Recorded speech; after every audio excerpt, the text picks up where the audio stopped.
this. So they are back again, leading the second training in a 5-part series.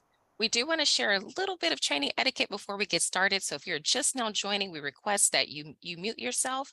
There will be opportunities to speak throughout this webinar. But for now, we're going to ask that you mute yourself if you haven't already. And again, thank you for joining. We're really excited about this training series and learning more about communications and how we can strengthen our strategies as we work to reach young people throughout the state. So at this time, I will go ahead and turn it over to them. Thanks, Shira. Hi, everyone. Welcome. Good morning. My name is Michaela Leslie Rule, and I am a communication strategist and audience researcher. And I do work in the Bay Area, but I also do work in Seattle, where I am currently based. I'm really excited to be here doing the second webinar in the series. And my colleague Meredith is going to introduce herself, and then we'll get started. Hey all, nice to see some familiar faces and welcome new faces to our ongoing series around communications. My name is Meredith, or Mare. I'm based in Oakland, California. Shout out to anyone else joining me from the Bay, and excited to spend the next 90 minutes with you all exploring how we can think through messaging strategies that really help support the incredible work that you're all doing over California. So we're going to ask you all to introduce yourself in the chat by answering these questions: your name, your organization, your location, and what's a great meal or dish that you've had recently in 2023. So again, my name is Michaela. I would like to say that we are Fig and Sass together. Meredith and I, we work separately and then we work together. And when we work together, we work under this brand, Fig and Sass. I'm based in Seattle now, but I have roots in the Bay Area and I miss it dearly. And a great meal or dish that I've eaten. This is so sad that I can't remember anything because I feel like I only ate peanut butter this weekend. I had escargot recently that I really like in a French restaurant, and it was delicious. Yeah, Mare. Great. And like I said, my name's Mare, and I have the honor of getting to partner with Michaela through Fig and Sass, and I'm joining from Oakland. And yesterday I got to go up the coast and eat oysters and Dungeness crab. It was my first crab of the Dungeness crab season. And it was just incredible. I loved it. And I love seeing all these, although it's first thing in the morning, it's making me hungry, seeing all these various lobster mac and cheeses. I've seen some steaks. So yeah, we're getting this. Now we're hungry for knowledge as well as hungry for all of these incredible meals. But keep those chats and introductions coming. It's great to see folks joining us from up and down the state of California. Thank you all so much for being here. Y'all are eating good. Like this is a lot. Okay. So we wanted to give you a overview of where we're going. We know some of you joined us on the first webinar and first series of workshops, and some of you are joining us for the first time today. So where we're at, in January, last month, we did Communicate the Change, which is really about communication strategy. So we spent some time talking about the different components of a communication strategy, and then in workshops, we're able to dig more deeply into that. Today, we're doing messages that move, and so we'll be talking about how messaging, and specifically the language that we use, is compelling for audiences to take action. We'll share some best practices today about how and why to do social change messaging, and then we'll provide some tools. You'll do a worksheet, you'll do some thinking around your own narratives for your organization or for a campaign that you're working on. And some of you who pre-registered will sort of take a deeper dive on that stuff in workshops tomorrow and on Thursday.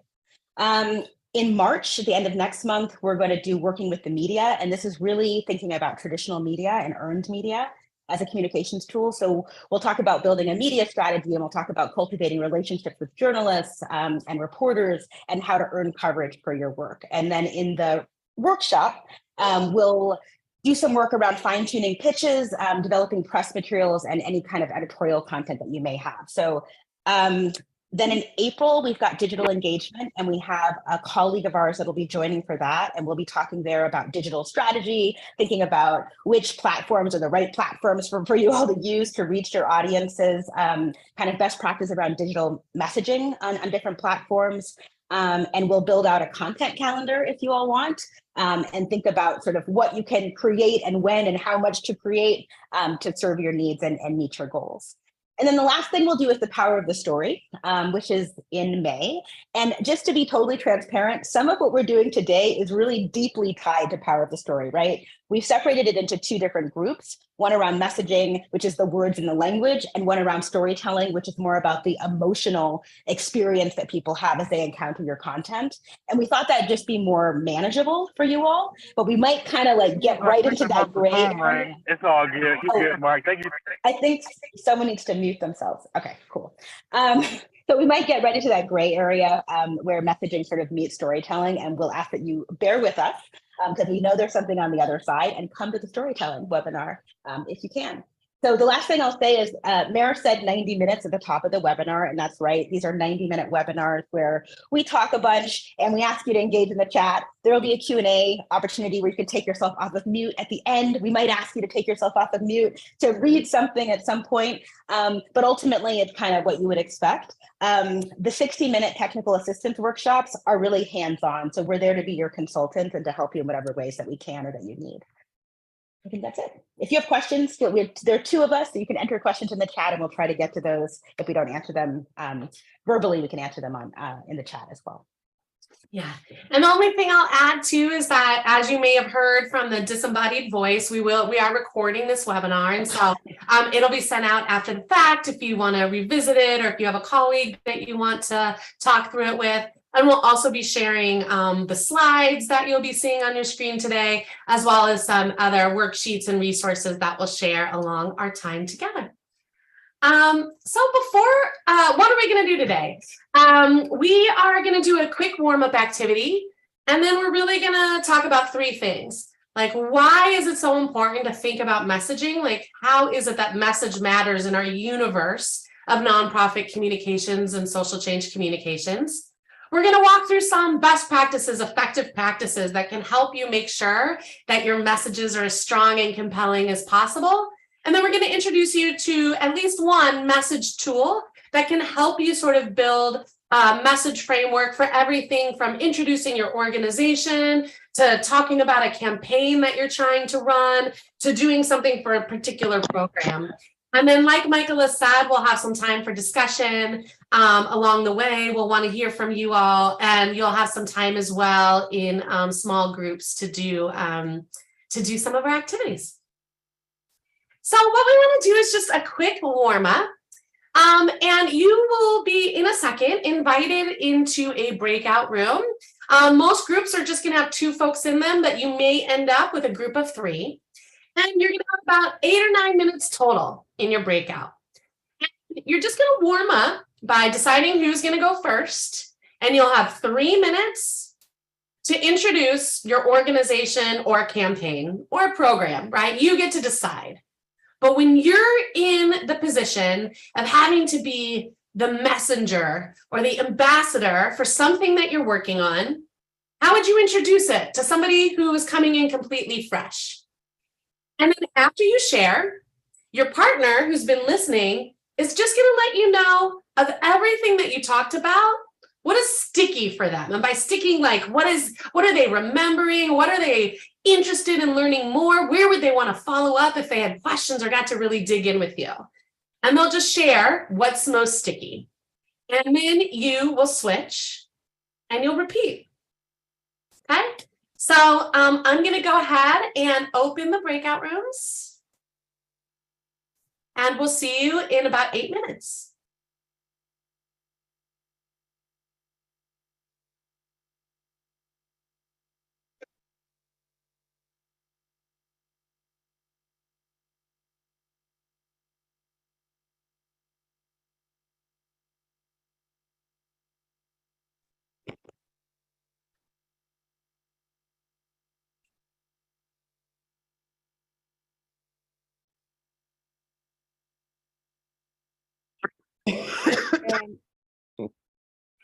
Okay, well, welcome back, folks. Hopefully you got to both learn about another org and then get to share a little bit about yours. And we'd love to just have folks drop into the chat and share, how was that? any reflections? What did you notice? What was it like to either have to, in a very short way, introduce the work that you're doing, the campaign that you're trying to win, your organization or program? And then what was it also like to have to hear sort of that short little message bite about another organization or program, sort of with that listening cap of trying to think about what's sticky, like what's sticking with you. So I'd love to invite some reflections, even as we move forward in our session. I'll hand it back over to Michaela. So this thing about like it's hard to find the right words is true, right? Messaging is challenging, which is why y'all are here. We want to just take a couple minutes and just go through just a quick review of where we were in the last training, just to sort of level set as we move into what for us is to the right of targeting your audiences, which is around messaging that moves, right? So there's kind of a trajectory. So in the last training, we talked about starting with a goal, and the idea is kind of whenever we're saying anything, we need to remember what we're trying to accomplish by saying it, right? We're not just talking into kind of the ether, right? So starting with the goal, right? So just thinking clearly about what we want to achieve. And we said the smarter, the better. So many of you are probably familiar with the idea of SMART goals, but that we want those goals to be specific, measurable, achievable, relevant, and time bound. And why? Because at the end, when you want to sort of understand whether or not your messaging or your stories have been successful, it helps to have something that you can tie it back to and connect to measurement that's related to your overall programmatic or organizational goals. Determining your audience, right? The big question. So if you have a goal, who are the specific people that you need to reach in order for your goal to happen, in order for you to achieve your goal, right? And sometimes that takes a little bit of refinement. People think, oh, it's a general audience, right? We know that there is no general audience. So who specifically do you need to address or to impact or to inform or to persuade, right? Or to neutralize? Who do we need to motivate to take action? Who are those people? And then once you have identified who those folks are, you think about targeting your audience. And that essentially is just understanding more about them. So as soon as we know who we want to move, we need to understand who they are as people, right? As a group of people. What do they have in common? What do they care about? Where do they find information? It's critically important. So when you think, we've got somebody taking, okay, great, I'm mute. Okay, who will they identify with, right? And what frameworks do they already have? And when we think about frameworks, we're thinking about how people think about the world around them, right? What are their beliefs? What is their cultural sort of underpinning cultural ideas, right? Or values? And how can we lean into those things as we think about messaging? Next slide, please. So again, it's not what I want to say, right? Which is often how we all approach things. I want to say this thing, and you go, blah, and you sort of like spit out this thing, right? It's actually what your audience wants to hear, right? Fundamentally, we have to figure out what our audience wants and needs to hear, and we have to play to that, right? Because ultimately what we're trying to do is meet our audience where they are, right? And if we can do that, we can motivate them and mobilize them to take action on our issue.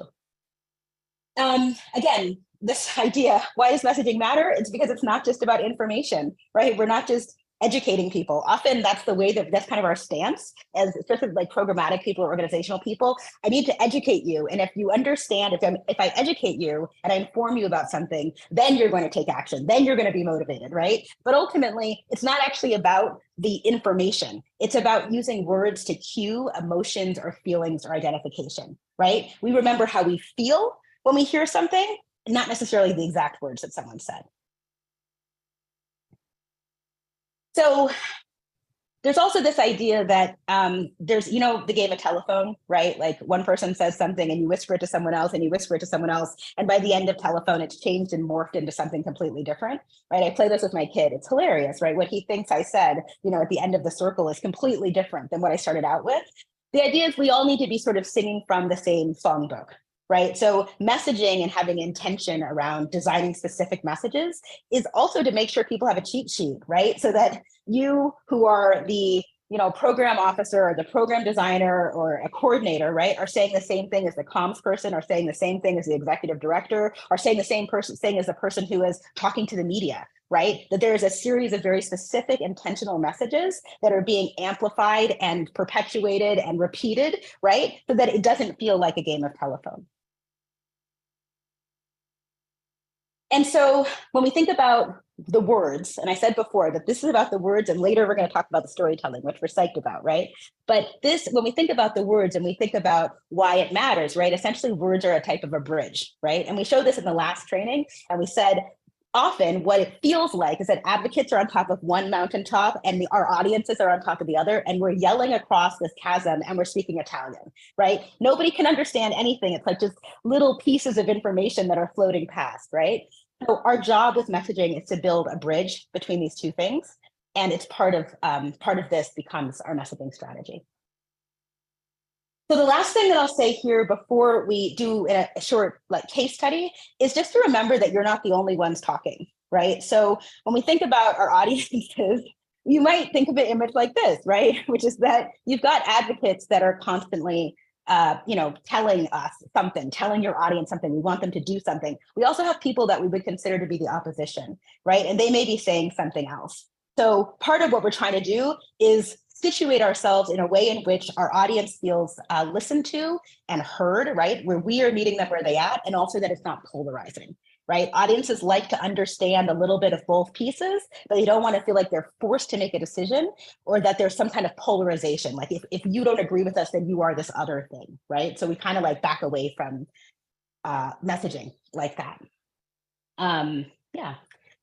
So I'm going to ask Mare, please just keep track of the chat because I can't see it while I'm talking. So, okay, great.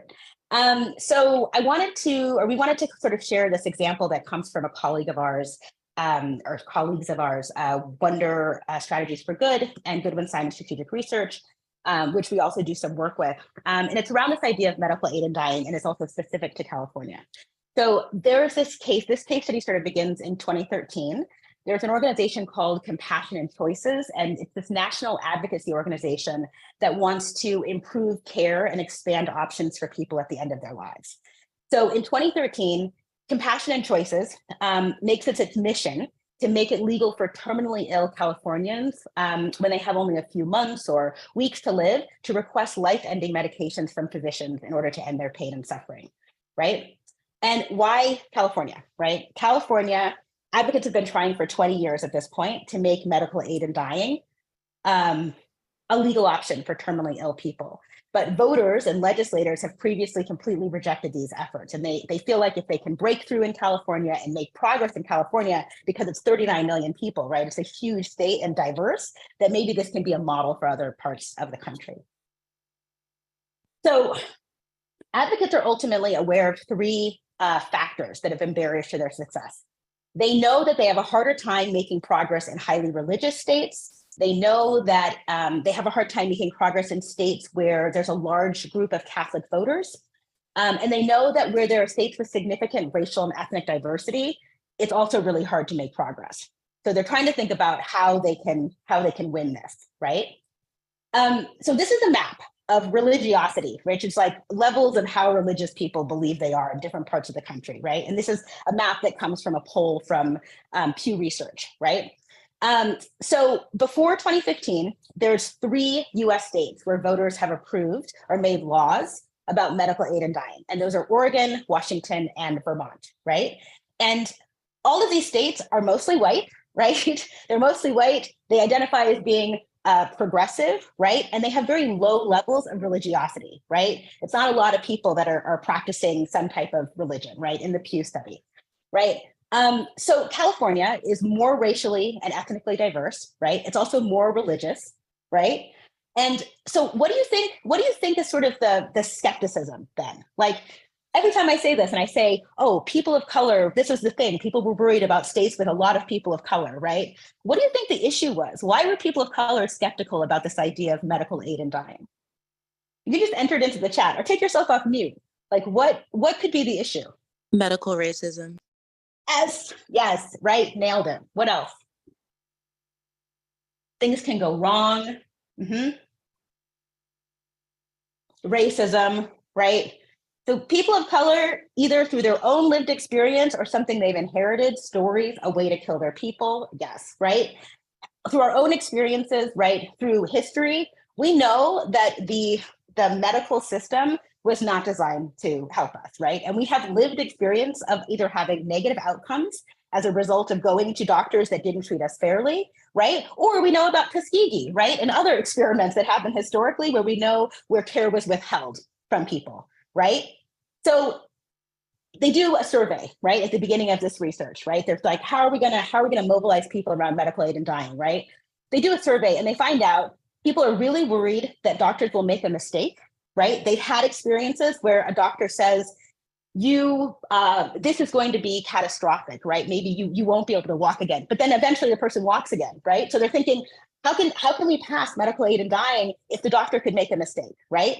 People worry about families that will be greedy and intentionally try to kill off someone so that they can take their inheritance, right? People worry about insurance companies that want to take advantage of people, right? And pressure sick people to end their lives or to take a pill to save money, right? So we find out on the people that want to push medical aid and dying, we have endless need of suffering. They want to end needless suffering. And on the other side, we have Christian beliefs, right, which has come up in the chat, right? And the idea of unintended consequences, right? And you all have lots of really good ideas. So thank you. So what we find out in doing this research, and again, just big attribution and big up to GSSR, Goodwin Simon Strategic Research, and Wonder. What we find out is that words really matter. And that's why we wanted to put all of what I've said leads to this, right? Words and images come to mind when people hear specific words or phrases, right? And so these phrases and these words end up being critical to winning on legislative issues, right? So first there's patient or a person, right? A patient, we find out, people think of a patient as someone that's acted on. They don't have agency. They're sick, they're lying in a bed, they could be weak, they could be depressed, that doctors are making decisions for patients, right? And our audience doesn't want doctors making decisions for people. They don't want someone deciding, a doctor deciding for someone else whether they should live or die, right? Person, the word person, people thought of as having agency. A person makes decisions for themselves. They listen to a doctor's recommendations and then they weigh what makes sense for them. Maybe they talk to their family members. Maybe they talk to their God, right? A person is capable of making decisions for themselves while a patient is not. So we knew it was really important that we said person and not patient. And then the second sort of terminology that comes up in this kind of words mattering is medical aid in dying, which is a term that was coined after this research, or physician-assisted suicide. Right? And physician-assisted suicide is what the press was using, right? So we knew there was a bias in the language that the press was using. And for most people, suicide is negative, right? It's about taking your own life because of depression or mental health issues. And this word suicide had very negative emotional connotations, right? And connections. But audiences were able to make a decision, right? Suicide was about cutting life short, right? Taking your life at a time when you were in your prime or when you had life left to live. But when you were a few months away from dying and you were suffering and there was no hope of a cure, then deciding to end this intense suffering with physician-approved medication felt very different for audiences than suicide. So medical aid in dying is the term that was adopted because it was more positive and it more accurately captured the distinction that people were making for themselves between the two situations.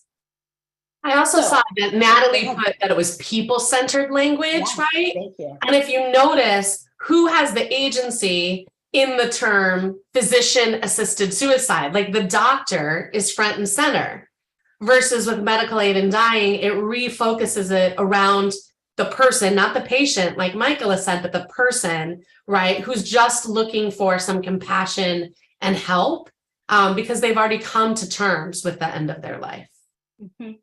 Thanks, Mara. So this is, as I said at the very beginning, we kind of get to the edge of storytelling, and this is where we're going to stop this part, and we're going to pick it up, right, and talk more about how this messaging, these messages, right, were socialized, right, in order to win legislatively. And those messages, those stories that we told were about bringing this language to life through emotional and vivid and sticky stories. Sticky, right? That's our word. We use it a lot, which is where we'll sort of go in the storytelling session. But ultimately, I wanted to show you that with storytelling, right? And with advocates that started to adopt this language, and journalists and news media that started to adopt this language in the press. By 2015, California legislator passes a law making medical aid in dying legal. And then in 2016, Colorado voters make medical aid in dying legal. And you can see from this map that others have followed suit. Right. Thank you so much. So we just wanted to share that one example, right, of how even just 3 words and changing those 3 words shifted the whole strategy. It was just that change in message, because message, as Michaela just said, really matters for a variety of reasons. So now we want to share just some of the different effective and best practices that you might try to incorporate, right? Whether you're talking about a really hard issue like medical aid in dying, or whether even you're just trying to explain your complex program to the audiences who are less familiar in order to bring in new participants, bring in new funders, bring in new donors. And so the first is that we always need to start with the why. A lot of times when we do this work, we live and breathe the why every day. We get to spend our afternoons with the young people, or we're actually in community with the families that we're engaging. So we take the why for granted. And so we can often go straight into all the what's, like, hey, we have these 19 programs, or the hows, right? Talking about, oh, how we're different. But for audiences who are less familiar, they need that why as the entry point to prime them to understand why the what's and the hows even matter, right?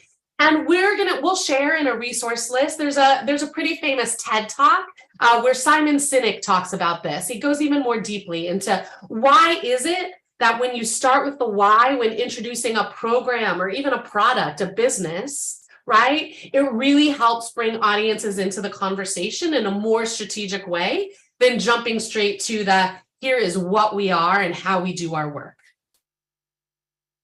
That also means that we need to focus.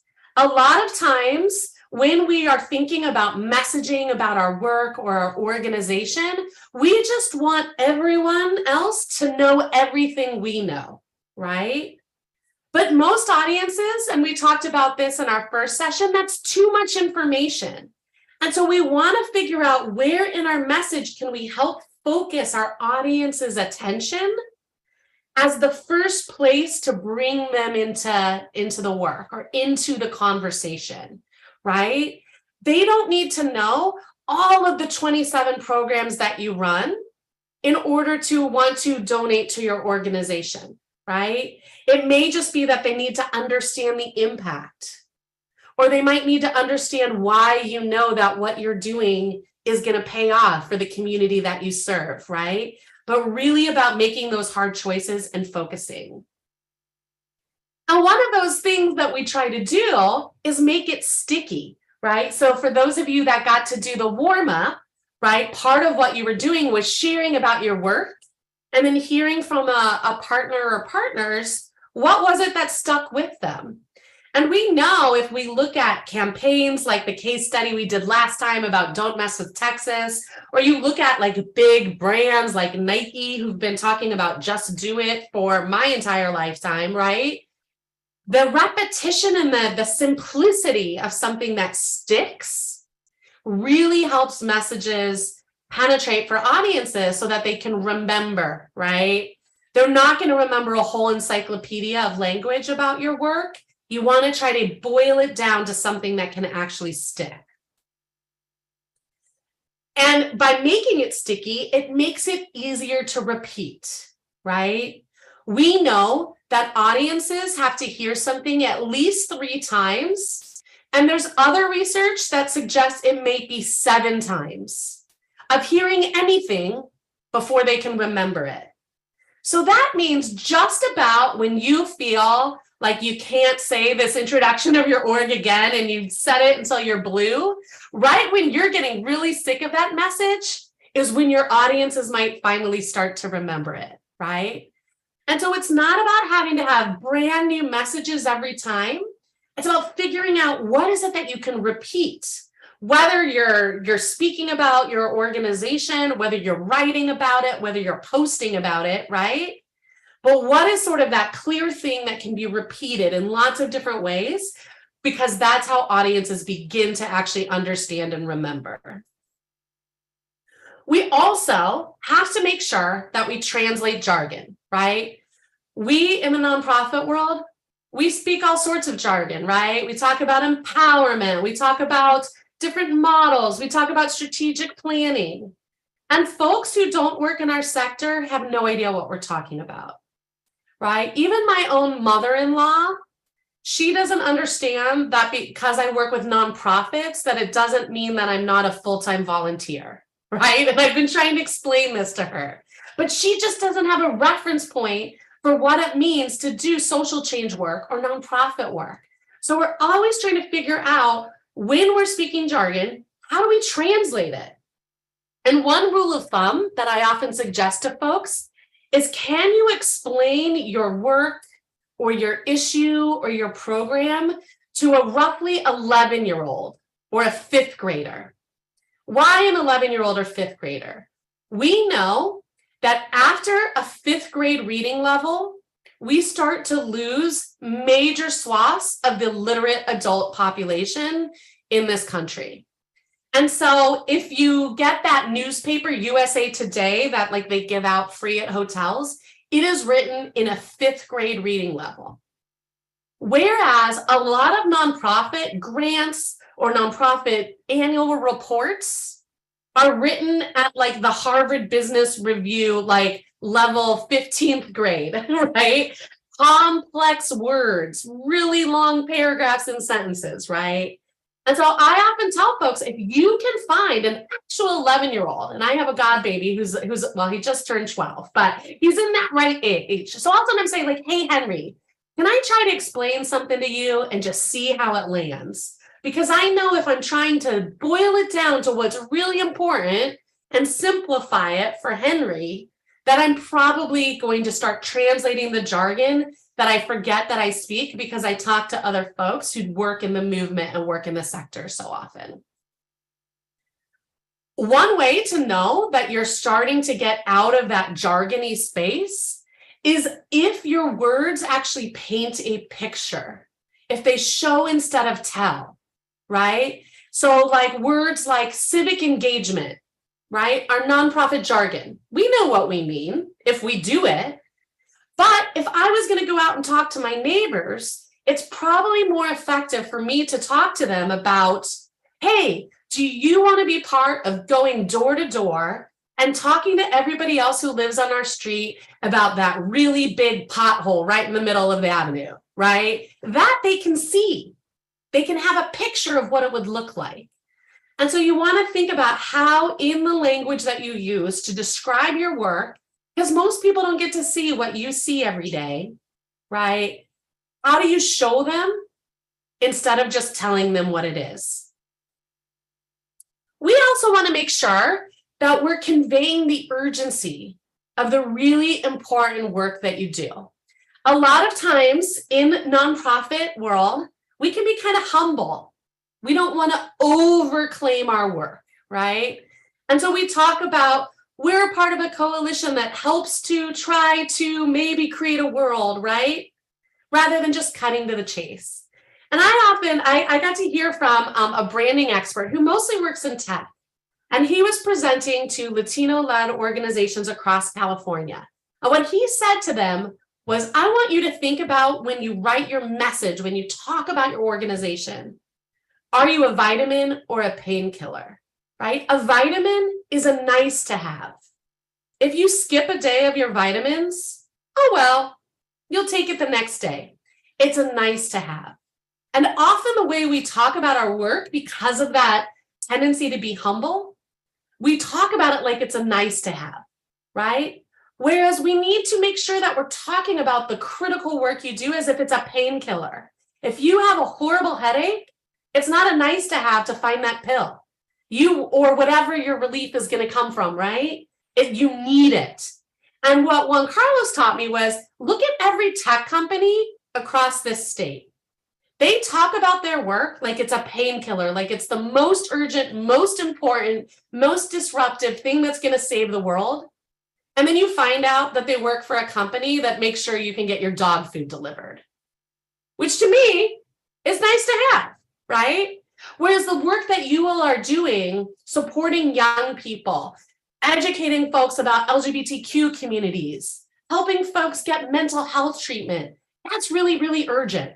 And so don't be scared to claim the urgency of the work that you do so that folks understand why it matters. We also tend to, in our movements, be really clear about what we're against. And we forget to paint the picture of what are we for, right? It's often we are coming in from an intervention of trying to fix a big challenge that our community is facing, but we want to paint a picture and a vision of what is the world we're actually inviting people to create with us. If they invest in your program, if they vote for at the school board, right, for this campaign you're trying to win, why will it matter? Why should folks care, right? What are we for? What can we create together? We're going to let Travian Shorters, who came up with this idea of asset framing, introduce our next best practice, which is this idea of asset framing. So I'm going to press play. Asset framing is about not defining people by their challenge, right? So once you recognize that I aspire to be a scientist or a leader, or maybe I just aspire to graduate high school. Like I have a goal to be a student, right? Whatever that aspiration is, if you acknowledge that aspiration before you go into my various challenges, you're telling a truer story about me, right? I don't run around believing I'm an at-risk this or a low-income that or a high poverty, high crime. Like no one carries around those labels thinking that's how I'm going to face the world, right? What people think about is, I want to maybe go to school. I want to maybe someday own a home. I want to maybe possibly get out of this neighborhood or come back to this neighborhood and build. Whatever that person's aspiration is, if you haven't bothered to acknowledge that aspiration before you engage them, then you've made them an object in the sentence. They are a thing to be dealt with, to be moved, to be manipulated. They are not a person. And once you start to engage people as obstacles, once you start engaging people as problems, then recognize that you've now become the problem, right? Okay. And we're going to share some more resources where you can dig in deeper with Travian. Asset framing is about not defining but we just wanted people. to introduce that idea, right? And when you look at the messaging you're using to talk about your work or issue, curious if you notice some of those deficit frames, right? So for example, we often can talk about the homeless, right? Or formerly homeless, versus, like Natalie said earlier in the case study, how do we center people in our language? And even just shifting to talk about people who are experiencing homeless or people who desire to find a stable home, right? So just even little changes sort of create people-centered, asset-centered language. Or here's another example, right? Up top, you can just see a generic program description that could be used to talk about lots of different kinds of groups, right? Our program helps at-risk youth in low-income neighborhoods stay on track to graduate, right? So as Travian says, how many young people that you work with identify as at risk? Like, hi, I'm Mayor, I'm an at-risk youth, right? Versus what is it that young people are dreaming of for themselves, right? How do they talk about their neighborhoods, the places they come from, right? And so you can see on the bottom, right, a version where it just centers the young people from a place of assets, right? Young people who want to graduate from high school because they have dreams for themselves, right? So how do we flip into those asset frames? And we will also share some additional resources to look at sort of asset framing and how you can sort of flip the script from those deficit frames to asset frames on our resource list as well. And so also with the asset framing, one of the things we want to think about is who are the villains, right? We need to call them out. And so here I'm curious, when you see these two ways of talking about something, what do you notice? In option A, right? name of representative voted to block healthcare. Or in option B, our community has been deprived of care, right? Slightly different message, but one is passive, right, Mercedes? Right, it's passive. It's as if our community was deprived of care from something that descended from the sky and took it away, right? Versus actual politicians making the decision to deprive other people of care, right? Or in another example, right, we often talk about schools as being under-resourced. Whereas that sort of makes it seem like it just happened and we can't change it. What do you notice in part B, right? It's the same way, basically understanding why some schools don't have those resources, but by naming the actors at play, so that the actor isn't sort of something within that school or that community or that young person, right? These goes hand in hand with flipping the asset frame. And so with part B, if you notice, right, large corporations, they've lobbied tirelessly so that they can avoid paying taxes. And that means many of our local schools don't have the resources they need, right? So again, slight messages changing, both sort of centered the people that we want to center, but also call out the villains. Or else what we tell folks is that these are big problems that descended from the sky, rather than problems that people created so we other people can change them.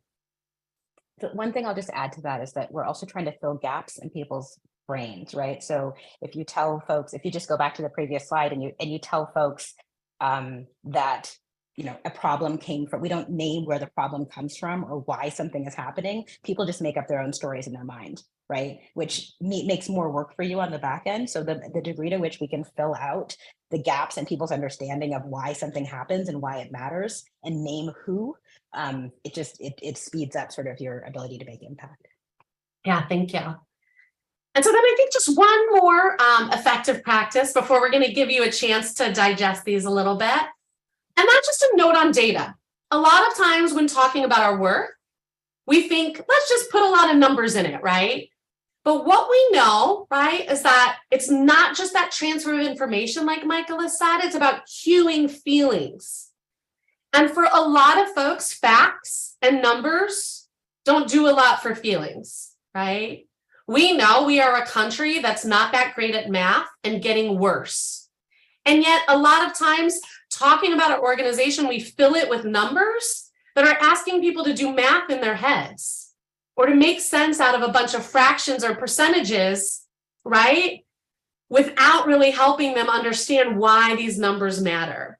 And so often, you know, facts can be useful as sort of validation of scale or as the punctuation to your message, but often not the place to lead with, right? And a lot of times what we look to do is to storify, right, your data. Can you use the numbers or data that you have in a way that tells a bigger story, that helps people make meaning, right? Rather than just giving them numbers. And then often what folks see is just a bunch of numbers, right? And so just a real quick example of that, right? This uses data and it uses numbers, but it also both helps people make meaning out of those numbers and is telling a story. And this was a part of a statewide billboard campaign that the California Endowment was doing, right, around social determinants of health, right, where they use the data, right, in a way that helps sort of paint that picture. So we've been talking a lot, and we want you to have a chance to digest this. And so we are going to, you'll just see here an example from an organization across the country in North Carolina, right? This is sort of their boilerplate language that they have on their website, just introducing the work that they do. It may look similar, or it might look really different to some of the mission statements or boilerplates that you all have. And what we're going to do, and Michael, can we drop the paragraph into the chat for folks so it goes with them? You're going to be in a small group of about, 4 folks, and you're going to have just 6 or so minutes to deconstruct it. When you look at this way of talking about an organization, what do you notice? How is this description maybe addressing what audiences need versus not? And do you see any opportunities where you could incorporate some of the best practices that we went through, right? And you might even have time to do a little rewrite. So again, what do you notice? Where do you see opportunities where you could incorporate some best practices? And how might you as a small group, right? You don't have to write it out, although you can. Like, what might you shift about how you introduce this organization, Restore Charlotte, in order to use some of the best practices? So we're going to give folks about 7 minutes or so in your small group, and I'm going to open them now.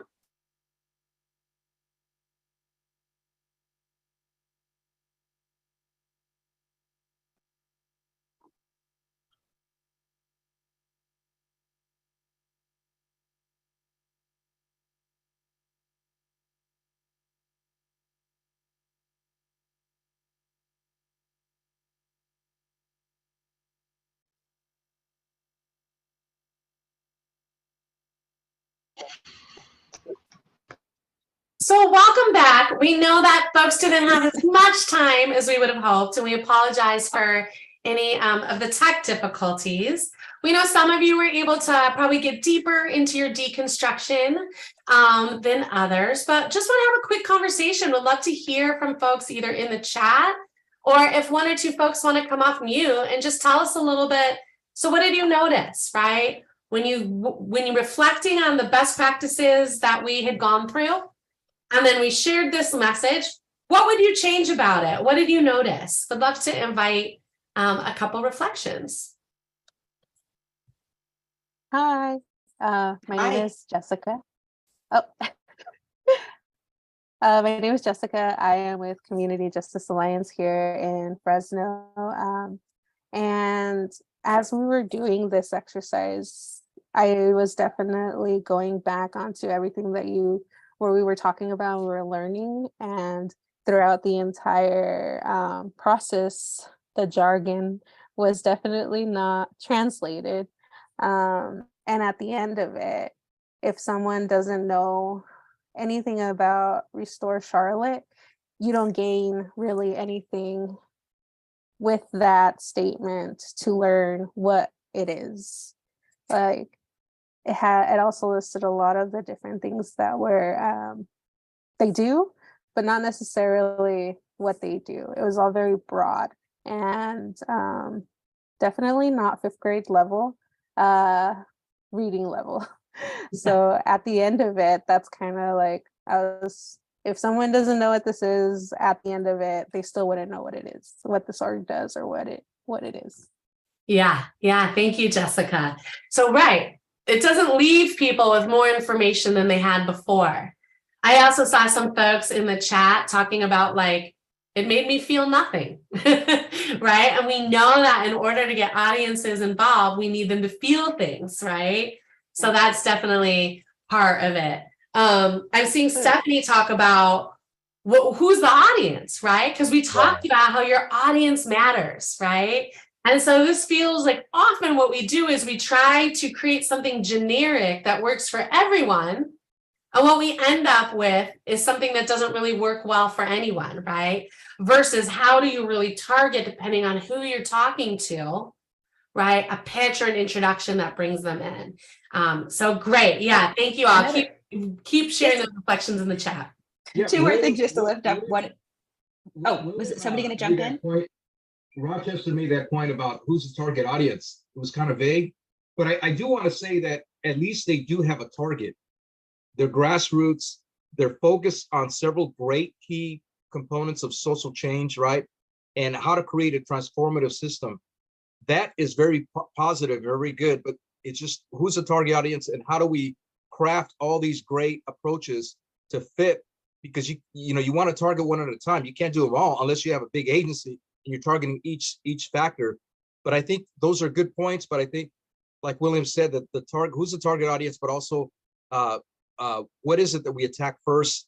Because they're all great approaches. Thank you.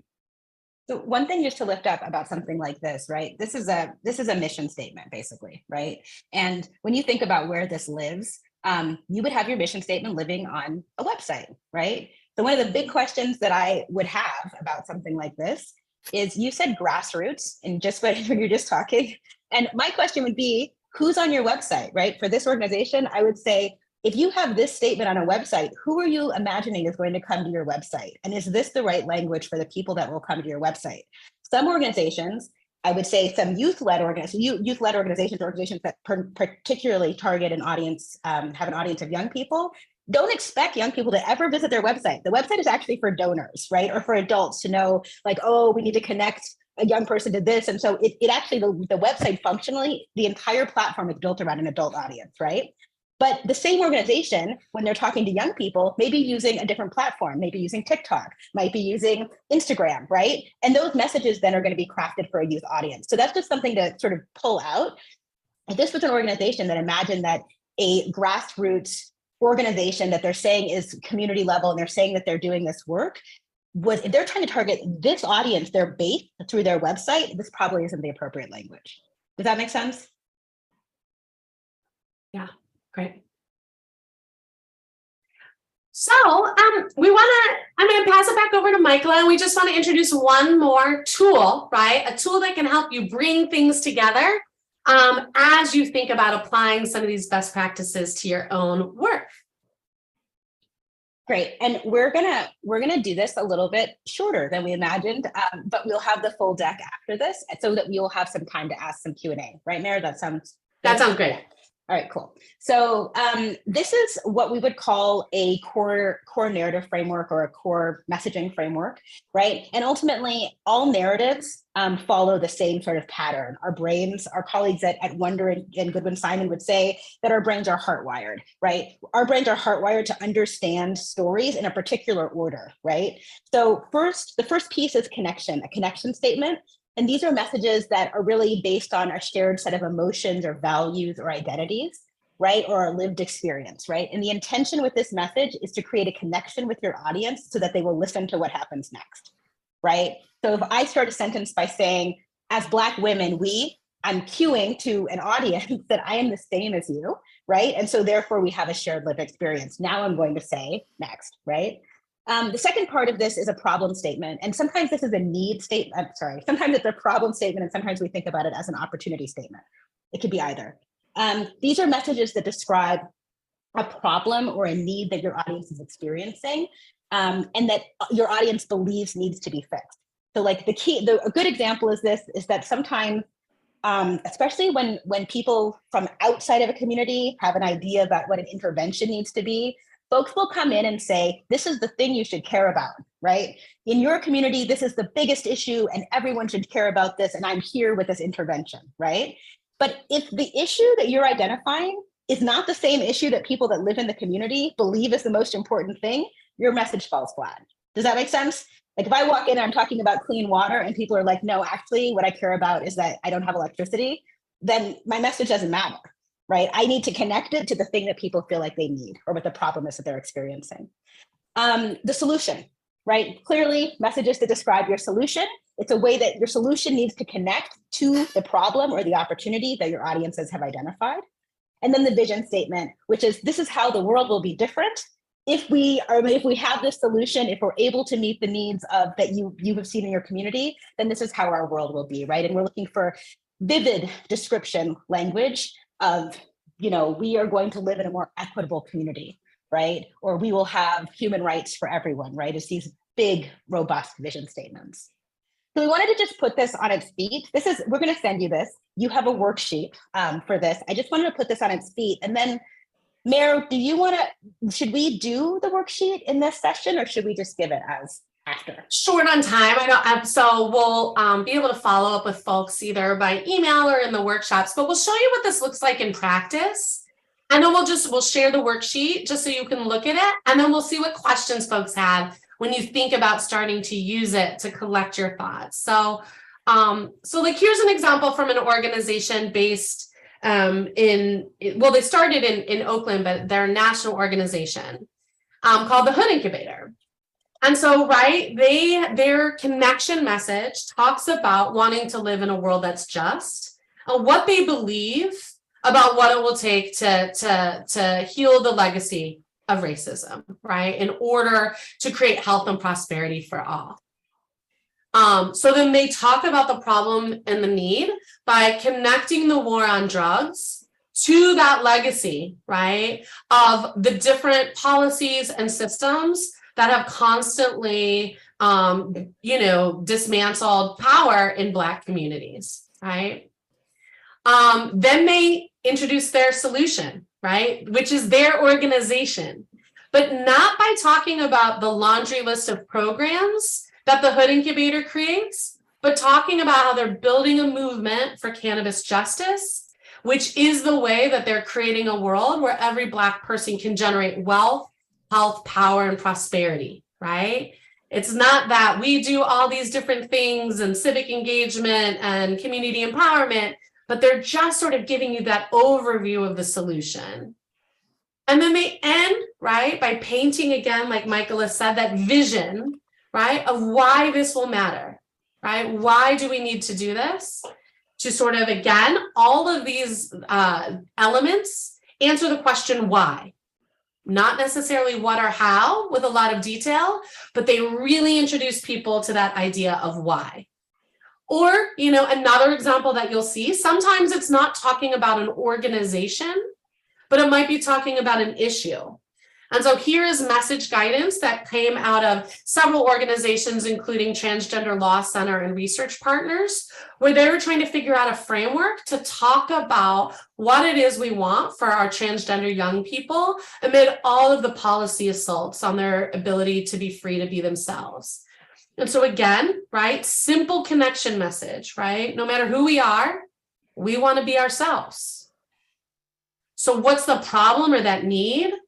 So are they making the connections between how people, in order to wield their political power, are limiting, right, what people can do, right? Not just in terms of how we're excluding trans kids from school or sports, but also connecting that to other problems that folks can relate to, right?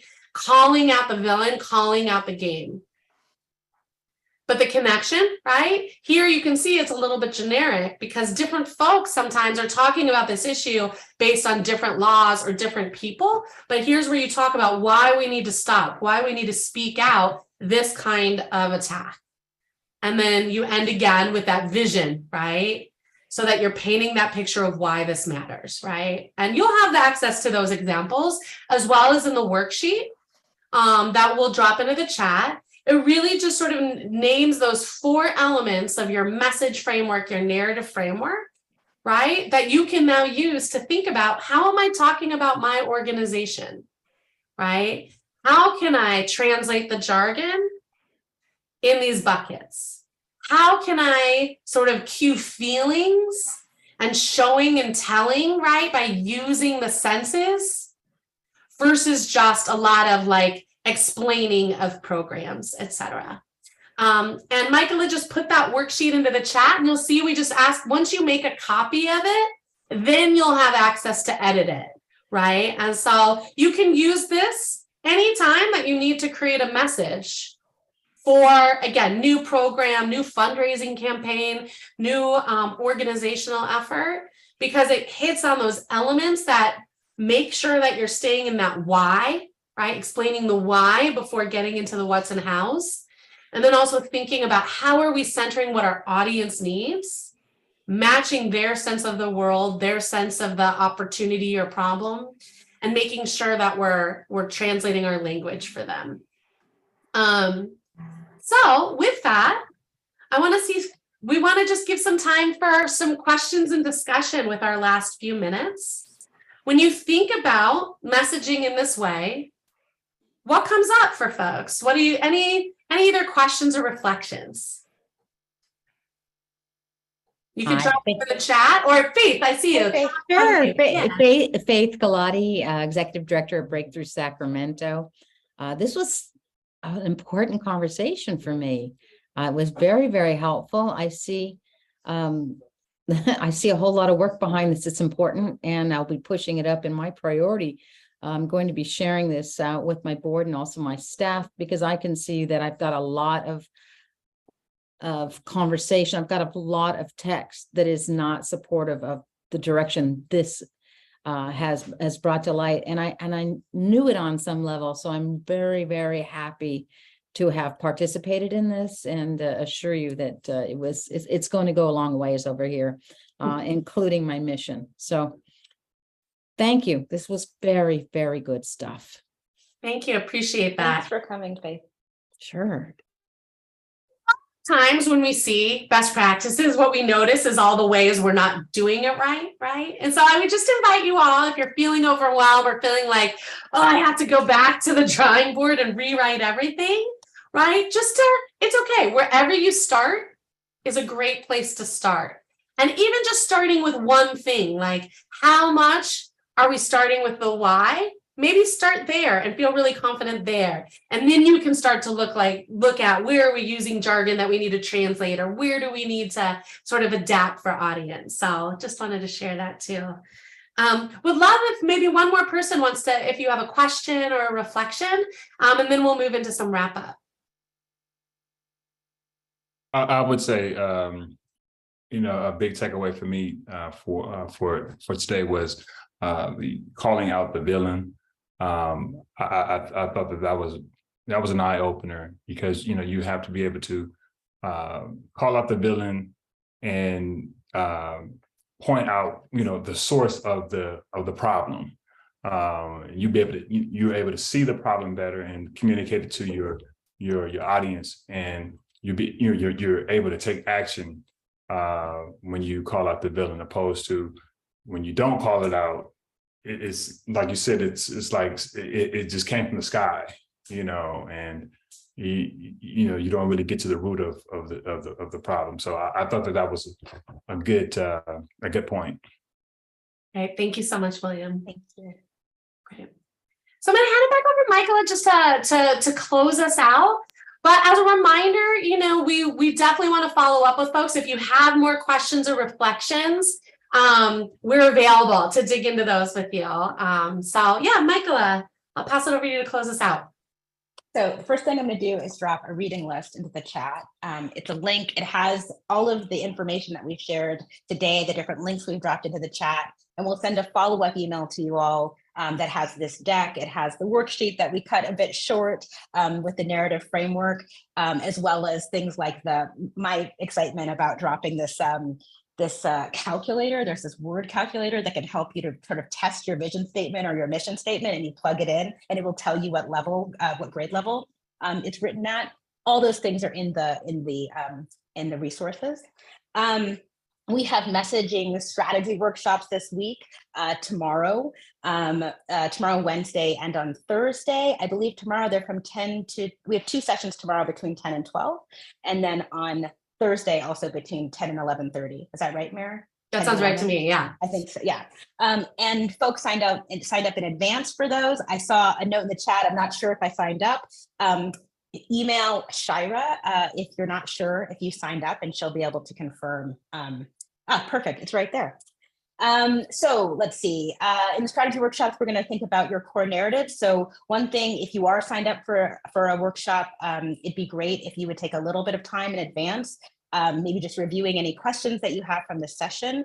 And then if you want to do a little bit of progress, take a couple minutes and just start filling out what those connection, problem, solution, and vision statements might look like for you all. So come with your questions. And our next session is going to be March 28th. And that'll be about traditional media and thinking about earned media and newspapers and cultivating relationships with journalists and reporters. So we hope to see you then. Our final thing we're going to do is a quick poll. We really want to make sure that these are meeting your needs and that these are exciting for you and that you're engaged and we're helping you with the stuff that matters. So if you just take a couple minutes to fill out the poll, and then we'll see you next time. And we thank you so much for your participation and your engagement. Thank you. Great. Yeah, and so everyone should see on your screen the poll, and you can take that. right now. And then if you're wanting to sign up for our future sessions, we'll put the link so that you can sign up for future webinars and workshops into our follow-up email that we'll be sending out later today once the recording is available, with a reminder for the dates and times for our upcoming sessions. And like we said, we'll include the slides, our recording, and then all of the various worksheets and reading list. So appreciate that. Thank you. Great. Thank you. Great. Yeah. So thank you all so much. Keep adding those your feedback into the poll if you're able. Here's how to get in touch with us. Like we said, if you have questions, if you have reactions, if you have feedback beyond what you were able to put in the poll, we welcome it. And we look forward to seeing many of you over the course of the follow-up workshops this week and later in our communication series this spring. So thank you all so much for the really important work that you do supporting the young people of California every day. We're so glad to get to start our week off with all of you and be part of this journey, and wish you all wonderful, safe and happy weeks, and we'll talk to you soon. Thank you. Bye.